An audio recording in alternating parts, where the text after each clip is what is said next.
They told me it was easy money. Just watch the monitors, stay inside the guard office, and never go past the third hallway. But no one warned me about the patient in room 313, the one who still moves, even though he died in 1956. Last night, he stood outside my office door, smiling with no eyes. And the worst part? I forgot rule #4. Never acknowledge the voices after midnight. I never wanted this job to N01 dreams of becoming a night warden at a godforsaken, crumbling sanatorium nestled deep in the dead forests of Pennsylvania. But when the bills pile up and you're desperate to outrun the debts and the memories, you take whatever you can get. The offer was too good to ignore for $1,000 a week. No real work. Just keep watch from the main security room between 10 p.m. and 6 a.m. Stay inside. Don't wander. Follow a list of rules. That last part should have made me walk away, but I didn't. The arrival the first time I saw Marrow Hill, it was dusk. A winding road cut through decaying woods until it revealed the blackened silhouette of a building too large to be empty and too quiet to be alive.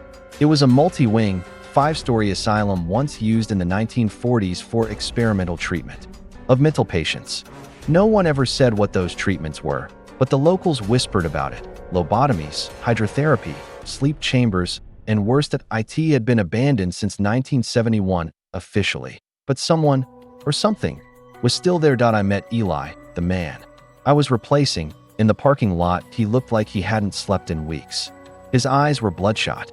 His hands trembled, even as he lit a cigarette with a shaking thumb. "Read the rules," he said without looking at me. "Follow them exactly. Every night. No exceptions." He handed me a manila envelope, sealed in red wax, and walked away. No goodbye, no small talk, just gone. That should have been my second warning. The rules. I opened the envelope in the guard office. Inside was a single sheet of yellowed paper, typed on an ancient typewriter. The ink was faded, but the message was clear. Drop of blood rules for the Night Warden. Marrow Hill Sanatorium, always clock in at exactly 9:58 p.m. Not earlier, not later. Remain in the security room from 10 p.m. to 6 a.m. Do not roam. Keep all hallway monitors on. If one goes static, do not adjust the camera. Just watch. If you hear whispering between 2 o'clock and 3 a.m., do not acknowledge it. Not even to yourself. Room 313 is always locked. If the door is open, evacuate the facility immediately. Do not speak to any patients. There should be none. If you see yourself on any of the monitors, look away immediately. Do not make eye contact. At 4:44 a.m., all lights will flicker. This is normal. Do not leave the security room. If you find a second envelope on your desk addressed to you, burn it without opening. Never fall asleep. If you dream while in the sanatorium, you won't wake up alone. My laugh was nervous, forced. Is this some kind of sick joke? I muttered, but part of me, deep inside, knew it wasn't. The moment the clock hit 9:58 p.m., I heard the power surge and the old fluorescents hum to life. The monitors clicked on, revealing black and white feeds of the hallways. Dust swirled in dead air. Doors creaked gently, pushed by drafts. I hoped. The nightmare had begun. The first night, the first few hours were uneventful. Boring, even. I scrolled through the monitors. Hallway A, wing C, lower basement level, always dark. Occasionally, I'd catch a flicker, just a flicker, of something moving. A shadow, a flick, a stutter on the feed, but nothing clear. Nothing definite. At 1:58 a.m., the whispering started, low, urgent, indistinct. I couldn't tell if it came from the monitors or from right behind me. But I remembered rule number 4 and sat frozen. I didn't breathe. I didn't blink. The whispers turned to giggles. Then, silence. I checked the hallway cameras again, heart pounding, and that's when I saw it. Room 313's door was ajar, just barely, but enough. My gut flipped. Sweat broke across my back. I looked down at the rules again. My hands shook. If the door is open, evacuate the facility immediately. But I didn't. I should have. But I didn't. I leaned in closer to the monitor feed from that winged. That's when a pale, gaunt face slid into frame, upside down, grinning directly into the camera like it had been watching me this whole time. Its eye sockets were hollow. Its smile was impossibly wide. And then, the feed cut to static. The bleeding hallway at 2:45 a.m. The hallway monitor for Wing B flickered. I switched views. The corridor was soaked, literally dripping, in blood. It poured from the ceiling, like the building itself was weeping. I stared, in disbelief. Then, slowly, something crawled into frame. A patient. Hospital gown soaked, hair wet, fingers long and cracked like old roots. They stopped under the flickering ceiling light and pointed at me. The monitor burst into static. I spun around in my chair. The office was empty. Silent. I turned back to the console. Every monitor now showed the same hallway, room 313's, and outside the door, a figure stood with its back to the camera, slowly turning its head, like it knew exactly where the camera was. I shut my eyes. When I opened them, the monitors were normal again. A second envelope at 3:33 a.m. A new envelope appeared on my desk. I swear on my life, it wasn't there before. It was sealed in black wax. I remembered rule #9. I grabbed my lighter, hands trembling, and set it on fire. The wax hissed. The envelope curled, but before it was fully gone, I saw a single word on the paper inside. Run. I stayed anyway, because I'm a stubborn idiot. 4:44 a.m. The lights flickered just like rule number 8 said. At 4:44 a.m., all the lights in the building flickered. But it wasn't just lights. The walls moaned. I swear they moved, swelling like lungs. The temperature dropped, and I saw a movement in the glass reflection of the security window behind me. I turned. Nothing, but the reflection remained, a second version of me, standing just behind my chair. It blinked. I didn't. Its smile split its jaw far too wide. I looked away. Rule #7. The reflection vanished. Dawn comes late when 6 a.m. hit. I bolted from the security room. I didn't even bother clocking out. Just ran for my car. I sped off. I looked in the rearview mirror. The building was watching me, and in one of the top floor windows, a pale face watched back, still grinning. I should have never come back. After what I saw during my first shift, I told myself I was done. I'd pack up, leave town, find some quiet gas station job in Arizona. Anywhere but here. But I didn't. Something about Marrow Hill called me back. Not in a way I can explain with words, but it wasn't just the money anymore. It was that face, that smile, that moment of pure impossible horror staring at me from monitor 7 that I had to know if it was real or if I was going insane. I returned. The sanatorium doesn't like to be left alone. The second night began differently. The air was colder. The woods on the drive-in were unnaturally still, like every deer and bird and coyote had vanished overnight. There were no bugs, no wind, just the dead weight of the forest staring at me. I parked in the same spot, just outside. The rusted gate. The security booth was still unlit, the padlock untouched. But something was off. The leaves on the path were all pointed in the same direction, as if blown by a single long breath from the building. Toward me. This place is alive. I whispered to myself as I walked toward the entrance, my boots. Crushed, bone-dry twigs that cracked like vertebrae. Each one made me flinch. Each step brought me closer. But my legs moved without permission. Like something deeper than me had already committed. The smiling man returns. The security room felt colder than usual. I checked the heater. It was working. The monitors flicked on at 9:58 p.m. sharp. Every hallway lit up in grayscale. Still, silent, except room 313. The door was wide open now, no hesitation this time. I didn't even try to zoom in. I already knew he'd be there. But what chilled me to the core wasn't what I saw. It was what I didn't. Room 313 was empty. Just a hospital bed, rusted wheels, cracked tiles, and peeling walls. That no patient, no movement, no smile. Only the sense that someone, or something, had stepped out. The whispering changes at 2 a.m. The whispering began again. Only this time, it was different. It said my name. Daniel, Daniel, come look. Soft at first, then louder, then closer. It sounded like it was crawling along the walls. From the vents, from inside the monitors. I covered my ears, shut my eyes, and recited rule number 4 over and over. Do not acknowledge the voices. Do not acknowledge the voices. But then I heard a second voice. This one wasn't whispering. It screamed. A full-throated human scream echoed through the hallway monitor for wing C. A woman. She cried out for help, sobbing, slamming her fists on a door. I tried to ignore it, tell myself it was a trick. But then I saw her. She was real. Blood smeared down her gown. Her eyes were wide, wild. And then She looked into the camera and mouthed something, over and over. Don't let him in. And then the feed went black. The thing in the walls at 3:11 a.m. I heard something, new. A scratching sound. Not like rats.it was deeper. Water.it came from the vents behind me. Long, drawn-out dragging sounds like fingers with broken nails across. Metal, then a bang. Something slammed into the duct behind me. I bolted upright in my chair. I turned. The vent was dented, pushed outward from the inside. Another bang, this time louder. The whole room vibrated, then silence, and then a single whisper. From directly behind my right ear, he's in the walls. Hallway A goes dark at 3:34 a.m. Every hallway went to static, except one. Hallway A. The main stretch outside room 313. The feed sharpened. The static hiss faded, and there he was, the smiling man. Only this time, he wasn't alone. 5 patients stood behind him in a line.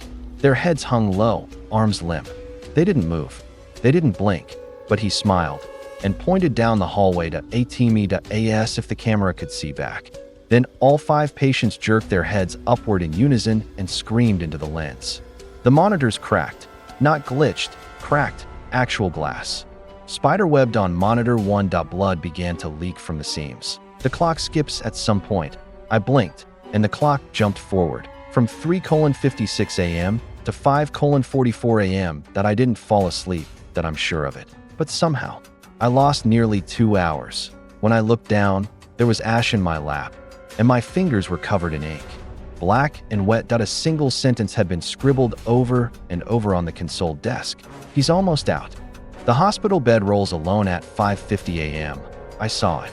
Room 313's hospital bed was gone. In its place. Bloody wool tracks leading out of the room, down the hall, into darkness. I flipped through cameras, trying to trace it. Nothing, until monitor 6 showed it.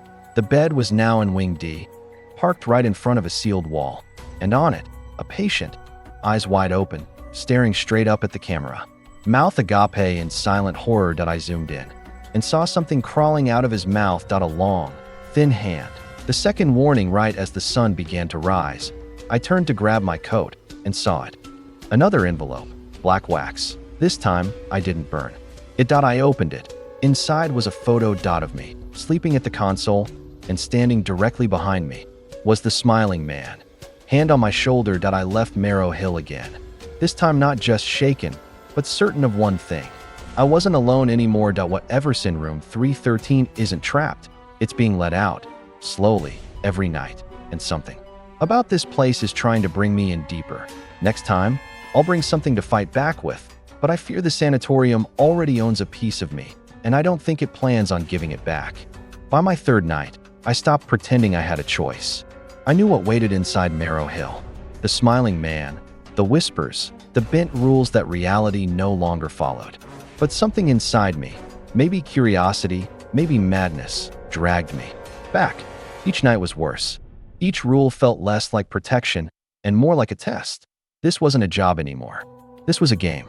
And the house was cheating. A new rule appears. When I returned that night, something immediately felt wrong. The guard office door was ajar. I always locked it, triple-checked it.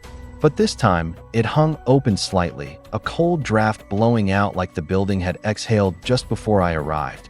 Inside, the yellowed rule sheet was still on the desk. Only now it had a new line, hastily typed in red ink. At the bottom, 11. Never open the mirror door in the storage wing. It opens both ways. I didn't know what mirror door meant. I had never seen a mirror in this godforsaken place, but I made a mental note. Whatever it was, I wouldn't open it.at least. That's what I told myself then. A silent visitor. The shift started uneventfully until 12:17 a.m. when all monitors flashed white for 3 seconds, then returned to normal. Except for monitor 2. The hallway outside the admin wing now showed something new. A young girl, standing motionless in the dark. Long black hair covering her face. Bare feet on the cracked tile. She stood still for 18 minutes, then took one slow step toward the camera.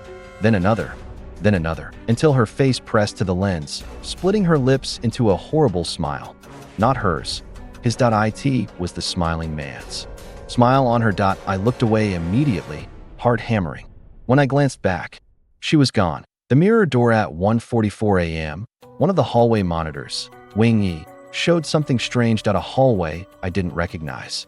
One that wasn't on any map or feed before. It wasn't grayscale. It was full color. A long corridor filled with antique mirrors on either side. And at the very end, a single tall door made entirely of glass. On the top, a plaque read, "Storage, mirror access only." The hallway pulsed like a heartbeat, against every rule, against every ounce of survival instinct. I couldn't help it. I pulled up the building's blueprints. There was no Wing E. But the hallway was there, right behind the break room, which meant if I walked 20 feet from the guard office, I'd see it. And I did, exactly as on the screen. The mirrors stood tall and clouded, showing warped reflections I didn't recognize. Not my reflection. In one of them, I was laughing. In another, I was covered in blood. In another, I was screaming. As I burned, I backed away, but the last mirror caught my attention. In it. The door at the end was open, and something pale stepped out. I ran back to the office and slammed the door shut behind me. When I checked the feed again, all the mirrors were shattered, except the one I saw last. The false dream at 3 a.m., I blinked, and I was no longer in the security office. I was in a room, white walls, clean, smells of rubbing alcohol and dust. I sat on a metal bed frame, hands cuffed. Across from me stood a nurse in an old-fashioned cap. She smiled without blinking. "Do you remember why you're here, Daniel?" she asked. I shook my head. My voice didn't work. "You killed the other guards," she whispered. "But it's okay. You were protecting us from him." Behind her, the smiling man crouched on the ceiling, upside down, grinning. I screamed, and woke up back in the guard office, panting. Only something followed me. A deep scratch ran down the side of my forearm. Fresh, bleeding. I looked at the monitor feed. The dream room was there. Camera 9. Live feed. The false Daniel at 4:10 a.m. Monitor 3. North stairwell. Showed me walking down the stairs. Same shirt. Same face. Same walk. But not me. I was watching it from the chair. This second Daniel looked into the hallway cam and waved. Then he pulled something out of his pocket. The rule sheet. He held it to the camera. It had a single red X marked across rule number 10. Never fall asleep. If you dream, you won't wake up alone. He stared into the lens and smiled. And then I heard a knock behind me. 3 slow knocks. The fire in the basement at 4:44 a.m. The lights flickered again, but this time, they didn't stop. The entire sanatorium began pulsing with red emergency lights. The basement camera ignited in flame. Real, live flame, licking the ceilings. I tried to radio for help. Nothing but static. A shape moved in the fire. A man. Burning, but still standing. He looked straight into the camera and screamed my name, "Daniel." The flame exploded outward and the monitor burst. Smoke leaked into the office from the vents, but the fire wasn't spreading. There was no smell. It was inside the monitor, not the building. A fake fire, for a real warning. The return of the bed. Just like the last night, the hospital bed appeared again. But this time, it wasn't empty. It rolled down hallway B on its own, wheels screeching, metal groaning. A patient thrashed in restraints, mouth taped shut, eyes wide and red. He looked at the camera and began banging his head against the frame, over and over. Then he stopped. He mouthed a phrase slowly. "Not a dream. Not a dream. Not a dream." Another envelope. Another threat. As dawn approached, I found a third envelope. This one already opened. No wax seal. Inside, a black and white photo of me, sitting in a padded room, eyes gouged out. On the back, a note written in blood. "Don't break Rule 11. He's already watching from the other side." I left Marrow Hill that morning, trembling. But something about the third night changed. Everything. This wasn't just a haunting. This was a breach. A mirror was cracked, and now something else had a path. You'd think by now, I'd be used to the fear. Used to the screams from empty hallways, the faces in the monitors, the cold breath down my neck when I'm alone. But fear doesn't go away here. It grows teeth. It follows you out into the sunlight. Even when you leave Marrow Hill, it doesn't leave you. And still, I returned. Because tonight wasn't about surviving another shift. It was about ending it. I came armed for the first time. I didn't arrive empty-handed. I brought salt, a rosary, a bottle of holy water from a church 3 towns over, and a Glock I wasn't even sure would do anything against what waited inside. I also brought fire, a small canister of accelerant, and a lighter, just in case that I had one goal, and whatever was. Feeding this place. The rules were breaking. Time was folding. That mirror hallway had shown me too much if I didn't act now. There wouldn't be a shift 5.9:58 p.m. Arrival. The parking lot was different tonight. Empty. No fallen leaves, no fog, just stillness. Too still that I opened the security office to find the rule sheet gone. Instead, scrawled across the desk in charcoal. There are no rules tonight. That a second message was written on the wall above the monitors in what looked like dried blood. He is in. Every camera was already on. Every hallway empty, except for room 313. Its door was now completely gone. Not open, missing, torn from the hinges. As if something inside had clawed its way out. A message from myself at 10:30 p.m. Monitor 6 changed on its own. No controls moved. No button pressed. The feed switched to a recording of me. Last night, sitting in the chair, asleep. The smiling man crouched behind me, whispering into my ear. Something I couldn't hear. Then, I reached into my pocket and pulled out a key. Long, silver, ancient. I watched myself unlock something under the desk. A compartment I hadn't noticed before. Inside, a mirror shard, and then the video ended. I fell under the desk immediately. My fingers brushed a hidden seam. I pried it open. Inside was the key and a note written in my own handwriting. The only way out is through. Entering the mirror door, I left the office for the first time during my shift. I walked down the now visible wing past the shattered mirrors. The glass crunched underfoot like bones. At the end of the hallway stood the mirror door, gleaming black, breathing softly like lungs. I used the KEY.IT didn't turn. IT sank like into flesh. The door clicked. Then it opened. Inside, the mirror stepping through the mirror. Door was like falling underwater. The world shifted sideways.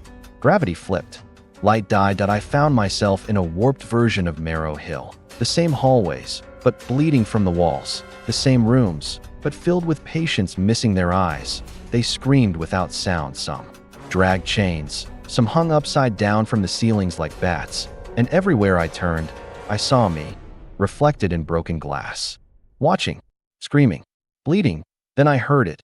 Him, the smiling man, not on a monitor. Not in a reflection. In front of me. The final confrontation. He stood 9 feet tall. Skin stretched too tight over long bones. Mouth grinning from ear to ear. His eyes were gone, but I still felt them. You broke the rules, he whispered in a voice like knives scraping tile. Now you'll write them. He lunged. I through the holy water. It sizzled like acid, burning one side of his face. He screamed, not in pain, but in laughter. I pulled the Glock and fired. It did nothing. He walked forward, dragging his arms along the walls, whispering names, my name, over and over. That's when I remembered the mirror shard. I pulled it from my jacket and held it up. His reflection twisted violently, like he couldn't stand to see himself. I am truth, he hissed. You are the story. And then I stabbed him with the mirror. The collapse, the world shattered. The mirror realm began to crumble, folding in on itself like a broken film reel on fire. Faces screamed from the walls. Hands reached through the floor. The smiling man melted into tar, his final grin embedded in the stone like a warning. I sprinted back through the mirror door as it began to collapse behind me. Just as I reached the threshold, something grabbed my leg. A hand, pale and cold, but I kicked free and crossed through. Dawn breaks differently. I woke up in the guard chair. The monitors were all off. The hallway lights were on. Normal, silent. The mirror door hallway was gone. I walked the building. All doors closed. All rooms empty. Room 313? Bricked shut. On the console, a fresh rule sheet waited, typed cleanly. No blood. No red ink. Only 2 rules now. 1. Don't come back. 2. If you ever hear whispering again, cover your eyes. Point 1 last. Thing as I left the building, sunlight finally warming my face. I looked back once. The sanatorium stood peacefully, too peacefully. And then in the highest window, I saw myself. Watching, smiling.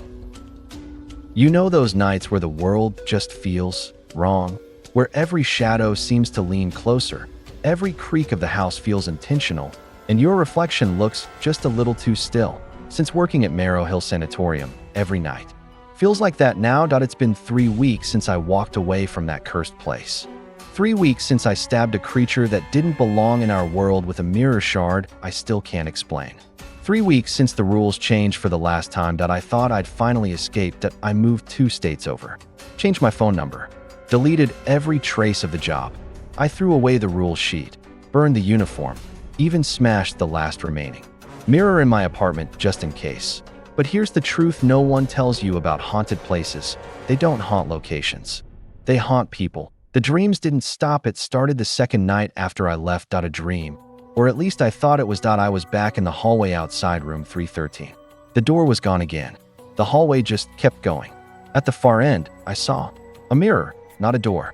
Just a mirror, and inside it, me. But not me. This version of me didn't blink. Didn't breathe. It just smiled. That same wide, jaw-splitting, unnatural grin. I woke up screaming. And there was a thin sliver of mirror glass on my pillow. I hadn't brought any with me. I hadn't packed a single shard. But somehow, it found me. Things followed me home. The knocking came next. Always 3 knocks. On the walls. On the windows.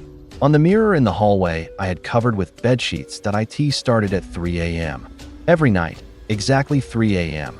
The same time the whispering used to start in the sanatorium. I recorded it once. Set up my phone with the camera facing the wall. When I checked the footage the next morning, there were no knocks and no sounds. Only one frame.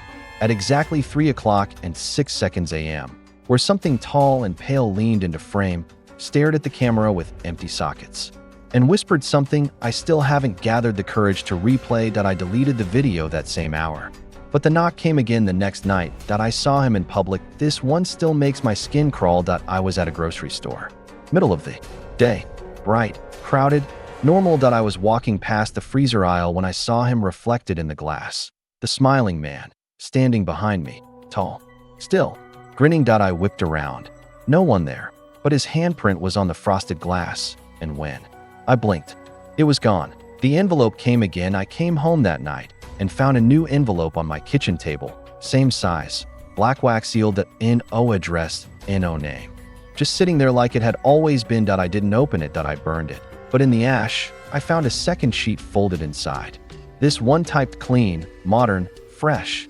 Welcome back, Warden. We hope you enjoyed your break. Your next shift begins soon. I moved again the next morning. I threw away my phone. I stayed in a motel for 2 weeks straight. IT didn't matter. The mirror door appears in other places, not just at Marrow Hill anymore, but I've started seeing it in reflections, storefronts, puddles, even the chrome side of a toaster. A tall, black-framed mirror door standing at the end of whatever corridor. On my end. I in the mirror. The same version of me, grinning, but recently, I saw something new. A second figure behind him, small, fragile. A child, the same girl from my second shift. Hair in her face, bare feet. She doesn't smile. She only points at me. Voices in the walls in every apartment I've moved to, every house I've crashed in. The same pattern starts, static in the vents. Whispers behind the fridge. Flickering lights at exactly 4:44 a.m. The power company has no answers. The landlord thinks I'm schizophrenic, but I know the truth. I didn't leave Marrow Hill. Some part of it followed me out. Maybe it's the smiling man. Maybe it's something worse, something that used me. To break the seal. I think the mirror door wasn't just a passage between places. It was a passage between worlds. I'm not alone anymore. About 5 nights ago, I woke up to find someone sitting at the edge of my bed. I live alone. He was just sitting there, back to me. Silent. I reached for the lamp and turned it on. There was no one there, but the bed sheets were sunken, warm to the touch, and on my nightstand, the rule sheet had returned. Only this time, every rule had been scratched out except one. Rule number 0. It's too late.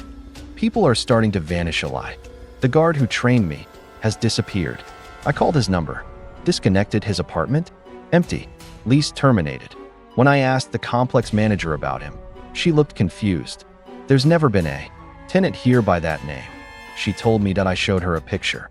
She stared at it blankly, then asked me to leave. 2 days later, I passed her in a coffee shop. She didn't recognize me, didn't even flinch, just kept stirring her drink and humming a song I swear I've only ever heard inside the sanatorium. They want me to spread it. Last week, I found a package on my doorstep. No label, no postage. Inside were dozens of sealed manila envelopes, each one stamped for Night Warden distribution, and inside each envelope, a fresh rule sheet, typed clean, with new instructions, different for each one. I only read a few. Point one said, turn off the hallway lights when the humming starts. If she's standing in the dark, don't speak. Another, the patient in room 313 is a liar. Burn anything he gives you. And one just said, thank you for opening the door. We are free now. They've taken something from me. Don't feel normal anymore. Sometimes I catch myself standing still in front of mirrors for minutes at a time, staring at my own face, waiting for it to move without me. Sometimes I hear whispering in my own voice, telling me to go back, that T.O. finish what I started, T.O. let them all out. Sometimes I forget what day it is, or where I am, or if I've ever really left Marrow Hill at all. Because what if the building isn't just a place? What if it's a parasite, a hungry thing that attaches to people, that consumes reality around it, that spreads through rules and rooms and reflections until it's everywhere? What if it's already one? I'm writing this because I don't know how much longer I have. They visit more often now. I hear things from under the floor. I see words burned into my ceiling at night that I haven't slept in 72 hours. But I need to tell someone, anyone, because if you're reading this, if you found this story, if you hear whispering from your TV or your hallway or behind your bathroom mirror at exactly 3 a.m., don't ignore it. Don't pretend it isn't real. And whatever you do, do not open the mirror door, because once you do, he comes through. And you start seeing the rules in your own handwriting. Final warning, there's a reason Marrow Hill doesn't exist on any map. Reason you can't find records older than 1971. A reason all survivors vanish after their third shift. Because there are no survivors, just new recruiters. The rules are alive now. They write themselves, they're spreading, and they need you to read them. So here it is, my final shift report. I was the Night Warden at Marrow Hill Sanatorium. I followed the rules. I broke the rules. And now I am one. If you hear knocking tonight, don't answer.